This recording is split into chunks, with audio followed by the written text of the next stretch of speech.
Welcome back to Politicking. We're talking with former Governor Jesse Ventura. His new book is Marijuana Manifesto. Okay, what is this? Well, it's a book that says we need to end the war on drugs and legalize marijuana. It's ridiculous. When I did this book, Larry, I started it 2 years ago because marijuana gave me my quality of life back. My quality of life was gone. And when I say that, someone very close to me was suffering an epileptic seizure disorder 3 to 4 times a week. And I was dealing with this. And when I can't imagine the quality of life the person had because it took mine away. If you've ever dealt with seizures, they're not fun. Well, the person went on 4 different pharmaceutical medicines in 2 years. None of them worked. The seizures continued. All had horrible side effects. Took the person to Colorado, got the person on medical marijuana, 3 drops under the tongue 3 times a day. This person is now weaned completely off all pharmaceutical medicine and has not had a seizure in over 2 years. Now, if you read Steve Cubby's introduction to my book, here was a guy given a death sentence. He had non-operable adrenal cancer. They gave him 5 years to live. That was 35 years ago.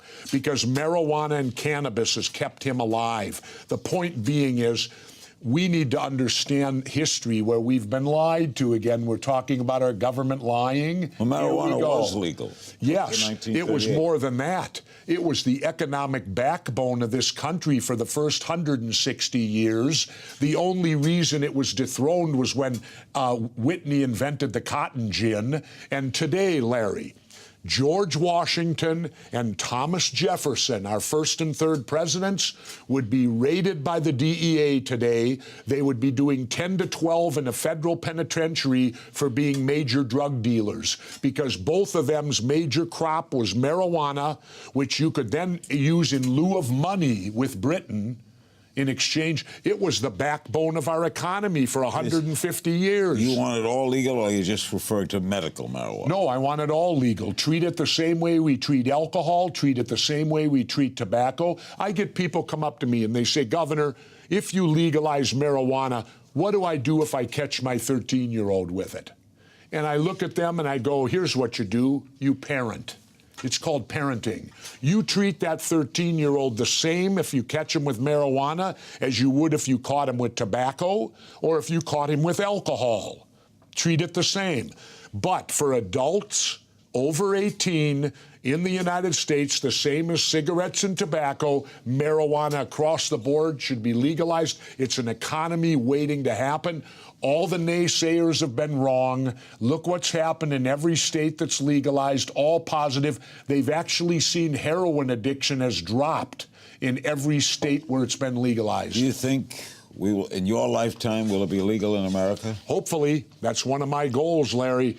I don't want people to suffer like this person in my family has suffered.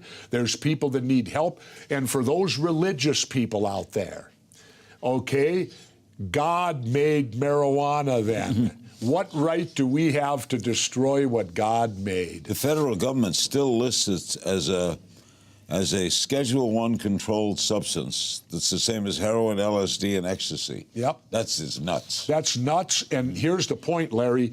On nothing else do we allow a law enforcement agency to make the law. But with marijuana, they do, because you got politicians out there who are spineless cowards, Hillary being one. They asked her. She said, we need more testing. No, we don't. There's a university in Israel that we fund.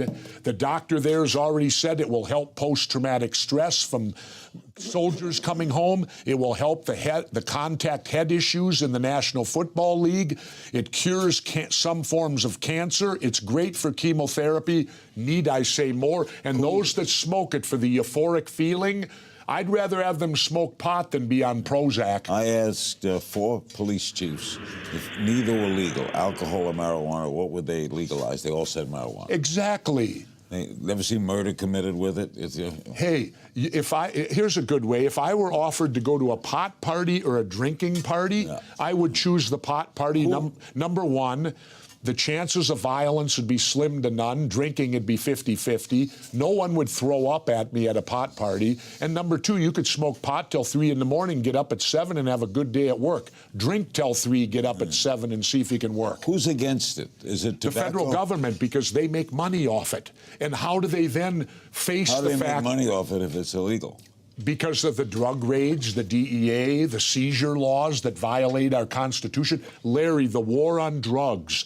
And I had a 14-year Baltimore policeman tell me this. The war on drugs is what's caused the militarization of our police forces. And it's caused this attitude of shoot first, ask questions later. That's all the war on drugs we show you in the book, where the DEA has actually broken into homes, shot and killed someone who resisted, and then they found out they had the wrong address.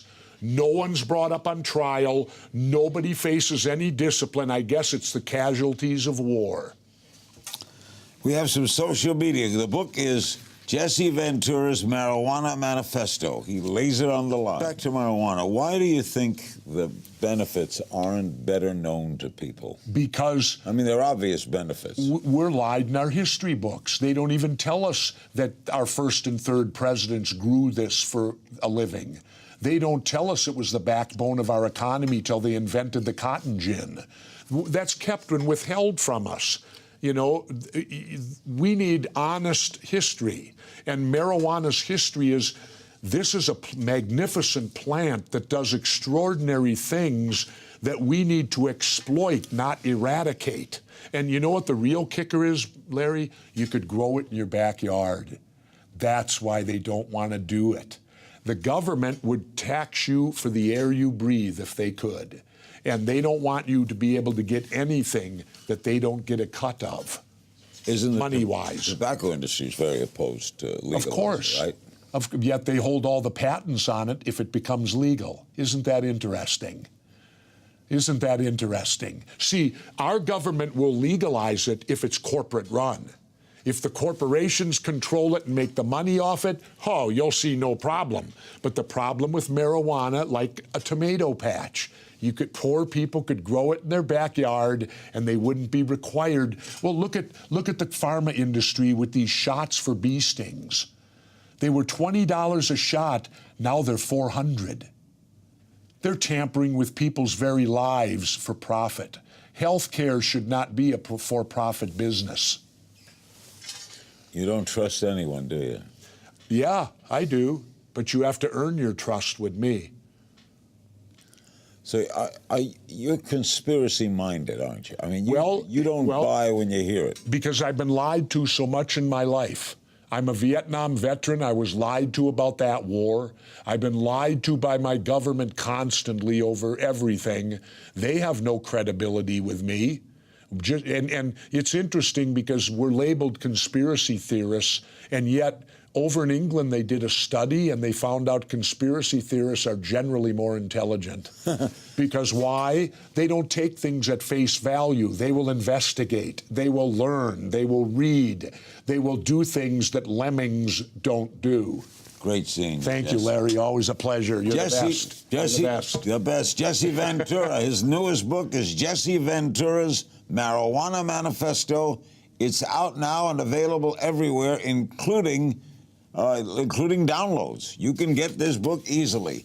Thank you for joining me on this edition of Politicking. Remember, you can join the conversation on my Facebook page. That's all for this edition of Politicking.